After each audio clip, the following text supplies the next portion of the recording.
Hello, I am an old fart, and I have a guilty pleasure. I like knives. I'm not an expert or an official representative of anything or anyone in any way. I just like knives. Today, in this tour through my collection of small folding pocket knives, we're going to look at this very interesting little piece. This is a Benchmade Megumi, model number 482. Extremely handsome knife with some shortcomings that we'll discuss. So where did this come from? Well, I actually first learned about this thing when I saw one listed on eBay. And I knew nothing about it. I'd never heard of it before. And it turns out that's because it was discontinued a few years earlier. So I did some searching, and what I found online looked very interesting. The ratings said that it's small, which it is, that it is very beautiful, and as we'll see, it does have some very beautiful inlays on the frame, and the ratings were generally all good. I frankly have found some weaknesses with it that weren't mentioned in any of the ratings I saw.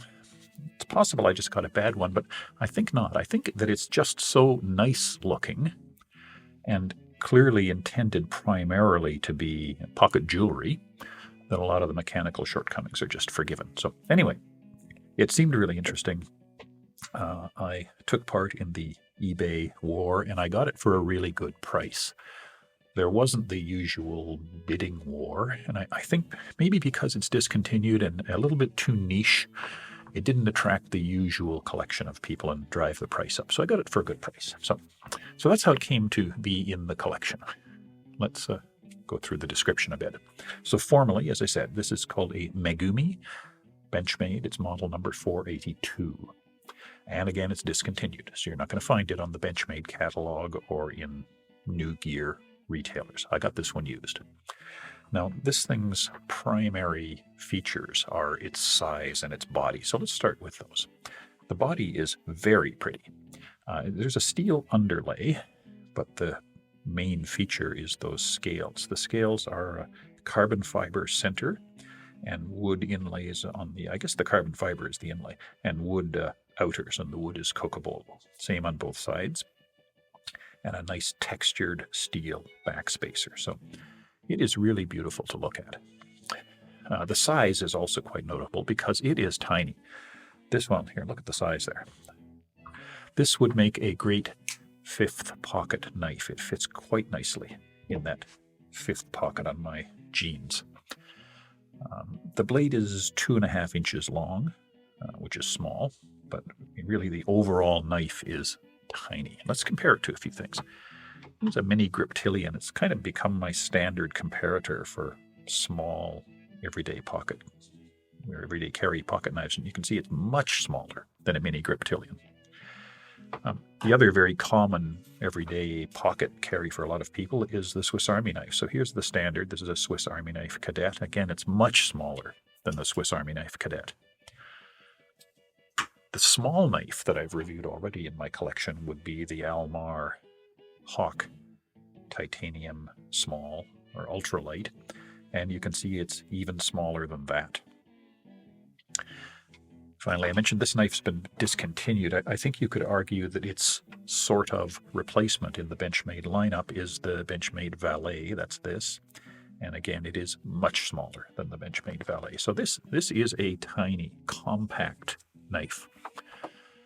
Now, what about other dimensions? Well, the weight, as you would expect, it is very light. Partially because of the carbon fiber, although there's a lot of steel in there, mainly just because it's small. So again, comparing it to the mini griptilian, this is 52 grams, 79 grams. So like 30% lighter than the mini grip, which I always considered to be a reasonably light knife by itself. So the mechanism is interesting. As you can see, there's a single thumb stud, so it's a thumb stud opening knife. And it's pleasant, it's smooth. You might have seen me struggling with it there. It's not flickable. part of the reason is that it's difficult to get the tension right. The other reason is that it's just so small that the geometry is a little awkward. You really need to go sideways to get it started. There we are, and then change over to a rotational motion, and I can't flick it. No doubt there's somebody out there who can, but I can't.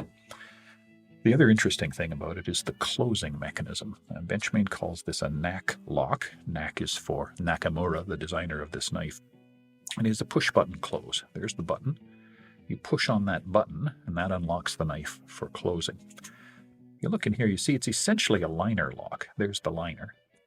But you don't have access to the liner to push it as you do with a traditional liner lock. Instead, the button is pushing on the liner to unlock the knife. So that's kind of neat. It's elegant.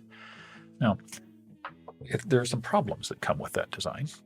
One is that, well, first of all, it's actually quite difficult to push it far enough to unlock. Like, it's really putting a dent in my thumb to get it going.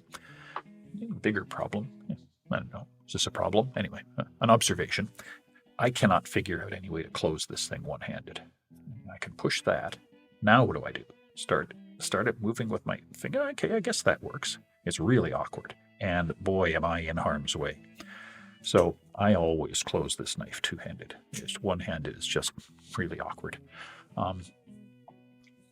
The other issue with it we'll come to in a moment is that it's not a really strong hold when the blade is locked open, but we'll come back to it. The blade is a clip point, nice shape. I think it's quite handsome. It's small, and the steel is S30V, which is a fantastic steel. So like that. It has a lanyard hole, as you can see. The lanyard hole is actually a tab that's an extension from the steel backspacer, so it doesn't go through the body. It's actually part of the backspacer. It didn't come with a lanyard, but I put one on. I guess I got a little carried away tying the knot for this lanyard because I suppose that's too long, isn't it? But anyway, I put it on. The other thing I usually comment on is the clip. And on this knife, just let me close this. On this knife, that's simple. There isn't one, and you can't get one. There isn't a place to mount a clip.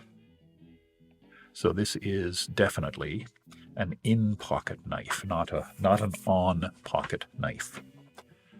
And that may matter to some people. I mean, it is so small and light that it goes in your pocket nicely.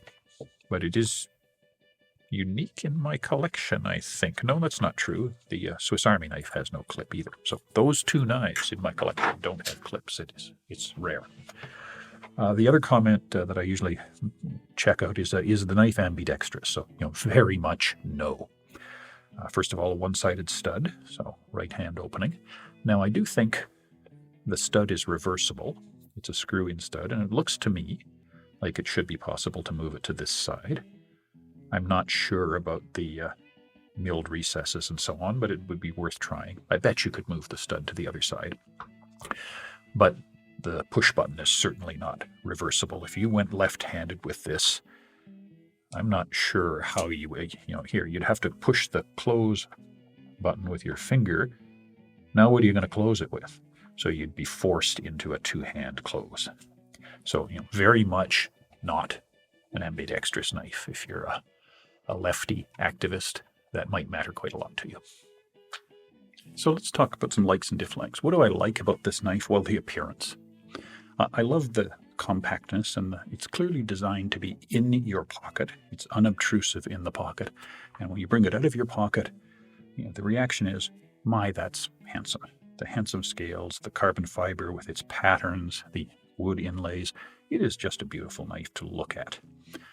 Opening it up, the SV30 steel is a beautiful steel to look at. It takes a really good, sharp polish. I've added sharpening to this and brought it up to a mirror polish. The edges, again, just gorgeous to look at. So it is a handsome knife. Small, very pocketable. Really nice pocket jewelry. What I don't like, unfortunately, there are a few things. First of all, it's been discontinued, so you can't buy one, sorry. But they are available on the used market. Some of the complaints I'm about to list are probably among the reasons that it was discontinued. The first is it's difficult to operate. It is so small that it's not easy to open because of the cramped size. The thumb stud is probably not an ideal opening mechanism for a knife that's this small. I find it tricky to get the angles right, to get it moving smoothly. And I cannot flick this knife. I'm sure somebody can, and you'll send me a video, but I can't flick it. Partly because of the angles, but also because the tension is difficult to adjust. See, there's a single-sided pivot screw. Now, if I loosen that screw back to the point where it's actually loose, where it's wiggling in the hole, I still can't flick the knife because there's enough internal pressure in there. Part of it is from the mechanism of the liner lock, that it just doesn't become flickably loose. I can tighten that screw to the point where it has an effect so that I can't open the knife at all, but loosening it does not make it any more flickable. The other thing, as I already mentioned, is the button lock is awkward. I'm going to go out on a limb and say I shouldn't. I was going to say you can't close it one-handed, but I think I've discovered that you can. But you can't safely close it one hand. I'll say that. So it's awkward. The other thing is, this is not intended to be, but it's not a worker knife. You open it, and there is some blade play. There's side-to-side blade play there. This way it's reasonably secure, but that side-to-side blade play just makes me a little nervous in stressing the knife. Now I can eliminate that side-to-side blade play by tightening the pivot screw some more, but then I can't open it. And if there is a sweet spot where you can still open it and the blade play is eliminated, I haven't been able to find that. So I keep it loose enough to open with relative ease, and I get some blade play. And the result is that the lock doesn't really feel secure. Now, again, this is pocket jewelry. It's not a knife for prepping firewood, so that's probably okay.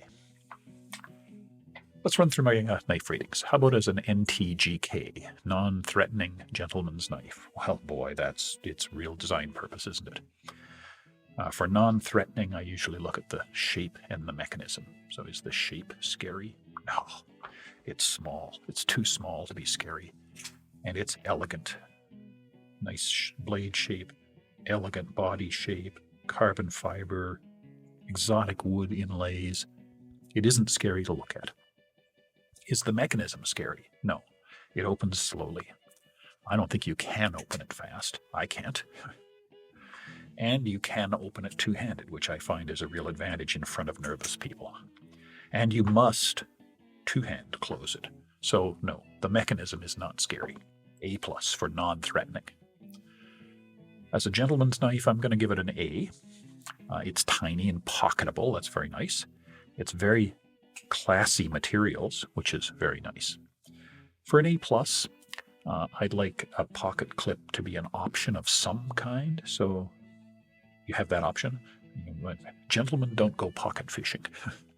So an A+ and an A together, I'm going to give it an A+ as a non-threatening gentleman's knife. I mean, that really is its design. How about as a KN, a knife nerd knife? Well, it's really pretty, really handsome. But that's not generally what knife nerds care about. I can imagine my knife nerds saying, oh, good steel, SV30 or S30V, good steel. But I can't flick it open. I can't close it one-handed. There's a bit of blade play. Boy, I'm not going to brag about that knife as a knife nerd. I'm going to say the difficulty in opening and closing and the blade play really knocks it down. It's going to be a C as a KN rating. And how about CMR, cut myself rating? According to my rating scale, it gets a B there, which is minor nicks. I have cut myself several times trying to learn how to close it. Even in the early days, I cut myself a few times trying to figure out how to open it, because I'd get it started and then the angle wouldn't be right. Now what do I do? So needing to shift my hand around, I was nicking myself on it. So minor nicks, giving it a B for CMR. So that kind of brings us to the end of this quick review of this little knife. Summary is this is a great choice when what you really want is pocket jewelry. You want to have a cutting tool with you, but it's a situation where you almost can't carry a knife. This is the knife to put in the pocket of your tuxedo. It's very small. It's very non-threatening. It's very classy. And you think of it as like a a teak and gold letter opener, right? No, nobody looks at the teak and gold letter opener on your desk and says, that's not very good at opening letters, right? That's not the point. It's a decoration. It's a piece of art, okay? But I would say it's not really for you if you are going to have a strong need for an actual knife as a cutting tool. So I would open an envelope with it or cut a piece of string, but I don't think I would be very comfortable trying to break down a heavy cardboard box. As pocket jewelry, which is its design intent, it's fantastic. Thanks for watching. See you again next time.